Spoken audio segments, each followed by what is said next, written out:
Donc, si il lui reste encore une once d'intelligence à nos présidents, oui. Voilà, il va falloir qu'ils sortent de ce maudit franc CFA. C'est le moment. En tout cas, ils sont avertis. Sinon, nous ferons tout pour que les peuples les dégagent. Donc, concernant le réchauffement climatique, ce sont les pollueurs oui. qui accusent toujours ceux qui subissent. Donc, il est temps que l'Afrique change de dirigeance, que l'Afrique s'émancipe, que l'Afrique profite de maintenant, puisque c'est maintenant ou jamais, oui. où l'Occident est à terre.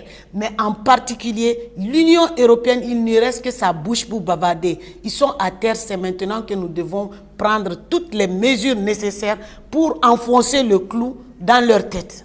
De son vivant, Helmut Kohl, qui était justement ancien chancelier allemand, il déclarait au fort « L'Asie et surtout la Chine nous a échappé, on les a laissés s'industrialiser. Il ne faudra jamais permettre au continent africain de s'industrialiser. » Et apparemment, le plan macabre, jusqu'à preuve du contraire, passe par le climat. Pourtant, tout le monde le sait, l'Afrique ne pollue pas. Et d'ailleurs, à Rotterdam, aucun pays pollueur n'a participé à cette conférence. Pourquoi donc s'y rendre si justement les pollueurs eux-mêmes ne s'y rendent pas?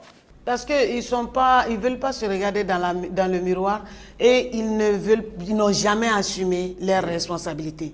Donc ce sont des bandes d'irresponsables. C'est pour ça que Macky Sall est un clown là-bas. C'est un clown qui part bavarder inutilement. Or ces gens ont leur système pour nous prendre en esclavage. En parlant de l'industrialisation de l'Afrique, ça ne dépendra pas de notre nombre et notre force.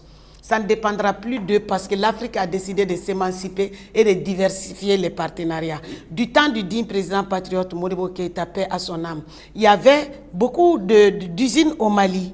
Donc quand la France, à travers Modibo Keïta, a fait Boigny, les Senghor et autres, là, tous les laquais de la France se sont ligués en fait, avec la France, ont mis Moussa Traoré en mission pour tuer Modibo Keïta.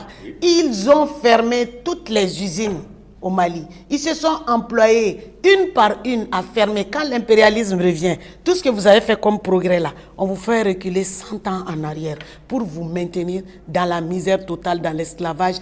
Maintenant, les gens sont au chômage, le train ne marche pas. Il y avait l'huile coma, il y avait tellement d'industries, les transformations de jus sur place, il y avait les mines d'or, une industrie de transformation d'or sur place que Assimi est en train de reprendre.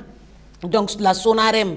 Donc il y avait beaucoup de choses, le Mali était développé. Mais regardez, de 1960 à 1968, c'est ce que le digne président patriote Modibo Keïta a fait. Il a fait beaucoup d'exploits.